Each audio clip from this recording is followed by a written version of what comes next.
Hello friends, इस video में हम लीडकोड वीकली कॉन्टेस्ट 331 की फोर्थ प्रॉब्लम डिस्कस करेंगे। प्रॉब्लम का नाम है रीअरेंजिंग फ्रूट्स और कैटेगरी है हार्ड।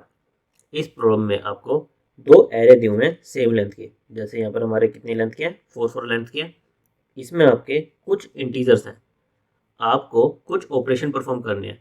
बेसिकली ऑपरेशन क्या है, आप एक इंडेक्स एरे 1 का लो, एक इंडेक्स एरे 2 का लो, इनको आपस में स्वैप कर दो।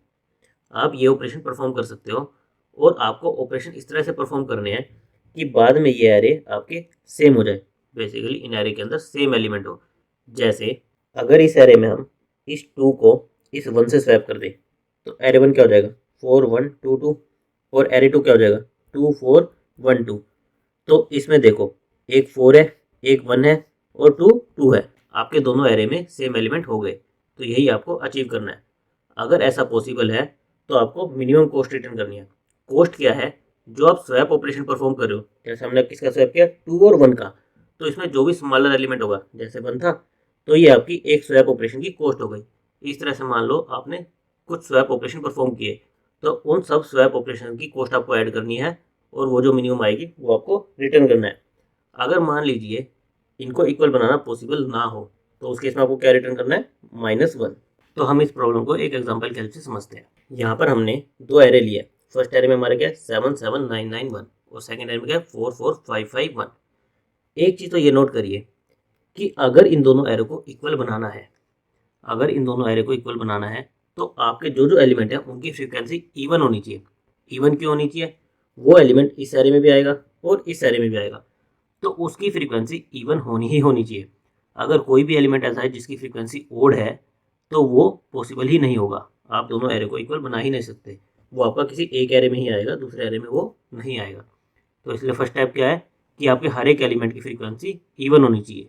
जैसे अगर हम इसकी फ्रीक्वेंसी देखें, 7 की कितनी है, 2, 9 की कितनी है, 2, 1 की कितनी है, 2, 4 की कितनी है, 2, 5 की कितनी है, 2।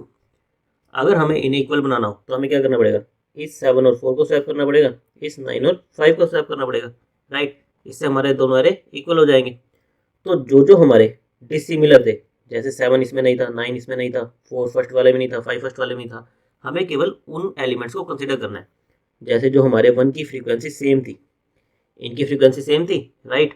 तो हमें इनको कंसिडर नहीं करना है, हमें इनको स्वैप करने की जरूरत नहीं है, ये ऑलरेडी सेम है। तो हमें क्या ध्यान में रखना है कि जो जो हमारे एलिमेंट्स डिसिमिलर है। हम डिसिमिलर एलिमेंट कैसे निकाल सकते हैं, हम बेसिकली क्या करें, स्टार्ट करें एरे 1 से। एरे 1 में जो जो एलिमेंट आए उनकी फ्रीक्वेंसी को प्लस करते जाए। जैसे 7 की कितनी हो गई, 2 हो गई, 9 की कितनी हो गई, 2 हो गई, 1 की कितनी हो गई, 1। ये एरे 1 की मेरी फ्रीक्वेंसी हो गई। फिर एरे 2 के एलिमेंट को जब हम स्कैन करें, हम फ्रीक्वेंसी को माइनस करते जाए। 4 की कितनी आएगी, -2 आएगी, 5 की कितनी आएगी, -2 आएगी, और फिर 1 है, 1 -1 होके 0। यहाँ पर मेरी क्या आ जाएगी, 1 की फ्रीक्वेंसी 0। तो जिन जिन एलिमेंट्स की फ्रीक्वेंसी 0 आएगी वो क्या है, दोनों एरे में इक्वल है। और जिन जिन की 0 नहीं आएगी वो क्या है कि मेरे किसी एक एरे में प्रेजेंट है, दूसरे में प्रेजेंट नहीं है, ऐसा होगा। तो इस तरह से मेरी क्या क्या फ्रीक्वेंसी आ जाएगी, 7 की 2, 9 की 2, 1 की 0, 4 की -2, 5 की -2, राइट। इस केस में मुझे ऑपरेशन कितने परफॉर्म करने पड़ेंगे, बेसिकली दो ऑपरेशन परफॉर्म करने पड़ेंगे।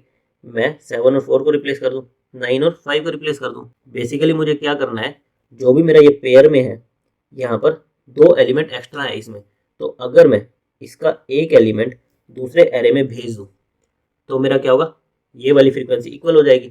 यहाँ पर भी 7 1 हो जाएगा, यहाँ पर भी 7 1 हो जाएगा। तो मुझे जितना मेरा इसमें एक्स्ट्रा है उसका हाफ, मान लो यहाँ पर 4 7 होते, तो मुझे ये दो सेकंड एरे में भेजने होते। तो मेरी जितनी भी ये फ्रीक्वेंसी है हर एक एलिमेंट की, उसका हाफ मुझे दूसरे एरे में ट्रांसफर करना है, राइट। तो मैं क्या बना लूँ, मैं ये बना लूँ कि मुझे ट्रांसफर क्या क्या करना है। बेसिकली 7 की 2 है तो एक 7 ट्रांसफर करना है, 9 की 2 है एक 9 ट्रांसफर करना है, 4 की 2 है तो एक 4 ट्रांसफर करना है सेकंड एरे से फर्स्ट एरे में, और एक 5 की क्या है 2, तो मुझे एक 5 ट्रांसफर करना है। ये मैं स्टोर कर लूँ कि मुझे ये एलिमेंट को ट्रांसफर करना है। उसके बाद मैं स्वैप कैसे कर सकता हूँ, एक ऑप्शन तो क्या है कि मैं 7 और 4 को स्वैप करूँ, 5 और 9 को स्वैप करूँ। इस केस में मेरी कॉस्ट क्या आएगी, 4 + 5 यानी कि 9। मेरे जो भी इस एरे में स्मॉलर हाफ एलिमेंट्स होंगे, यहाँ पर क्या 4 और 5, उनकी सम 4 + 5, क्योंकि मेरा क्या है, स्वैप ऑपरेशन की कॉस्ट क्या है, जो भी मेरा मिनिमम एलिमेंट हो वो। तो इस सॉर्टेड एरे में जो भी मेरे स्मॉलर एलिमेंट्स होंगे उनको अगर मैं ऐड कर दूं तो वो मेरी स्वैप ऑपरेशन की कॉस्ट आएगी। जैसे यहाँ पर 4 + 5 9 आई। या इसके अलावा मेरे पास क्या ऑप्शन है, मैं डायरेक्ट स्वैप की जगह इनडायरेक्ट स्वैप करूँ। इनडायरेक्ट स्वैप से मेरा मतलब क्या है, मैं 4 और 7 को डायरेक्ट स्वैप ना करके क्या करूँ, पहले 4 को 1 से स्वैप करूँ। इससे मेरा कैरी क्या हो जाएगा, 7 7 9 9 4, और ये वाला क्या हो जाएगा 4 1 5 5 1, ये मेरा एरे हो जाएगा। और फिर मैं 7 और 1 इनको स्वैप करूँ, अब मेरा एरे क्या हो जाएगा 7 1 9 9 4, और ये वाला एरे क्या हो जाएगा 4 7 5 5 1। अल्टीमेटली हुआ क्या, मेरा 7 और 4 स्वैप हुआ, लेकिन इनडायरेक्ट वे में। इससे मेरी कॉस्ट कितनी आ रही थी, जब मैं 7 और 4 को डायरेक्ट स्वैप कर रहा था 4, लेकिन इसमें मैंने पहले 1 से स्वैप किया और फिर 1 को 7 से स्वैप किया, तो मेरी कॉस्ट कितनी आएगी 1 + 1 2, ये आएगी। यानी कि या तो मैं डायरेक्ट स्वैप करूं या फिर मैं इनडायरेक्ट स्वैप करूं, जो भी मेरा इन दोनों एरे में मिनिमम एलिमेंट हो वाया उसके।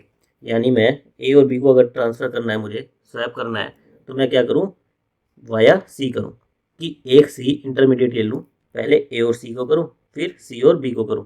तो इससे क्या होगा, मेरा स्वैप होके बी और ए स्वैप हो जाएंगे, लेकिन वाया सी होंगे, तो मेरी कॉस्ट इससे भी मिनिमम आ सकती है। तो मुझे दोनों कॉस्ट देखनी पड़ेगी कि मैं डायरेक्ट स्वैप करूं या फिर इनडायरेक्ट स्वैप करूं, जिसमें भी मेरी कॉस्ट मिनिमम आ रही हो मैं वो वाला कंसीडर कर लूँ। ओवरऑल हमारी अप्रोच यही रहेगी। एक बार इसका कोड वॉक थ्रू करते हैं और उसको फिर डिटेल में समझते हैं। सबसे पहले हमने क्या किया, फ्रीक्वेंसी को स्टोर करने के लिए हमने एक अनऑर्डर्ड मैप बना लिया। एरे 1 को स्कैन किया, उसकी फ्रीक्वेंसी को प्लस प्लस करते गए।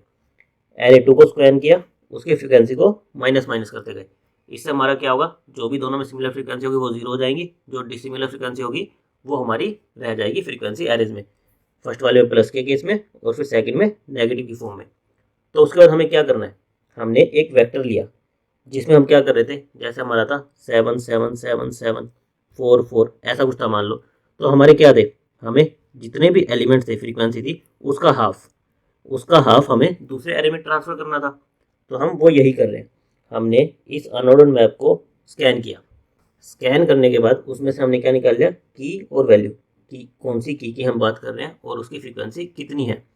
हमने देखा था कि अगर हमारी फ्रीक्वेंसी किसी एलिमेंट की इवन नहीं है तो उस केस में क्या है, हम एरे को इक्वल बना ही नहीं सकते, तो हम यहीं से -1 रिटर्न कर देंगे। अदरवाइज अगर इवन है तो हमें क्या करना था, उसका हाफ, जो भी उसकी फ्रीक्वेंसी है उसका हाफ दूसरे एरे में ट्रांसफर करना था।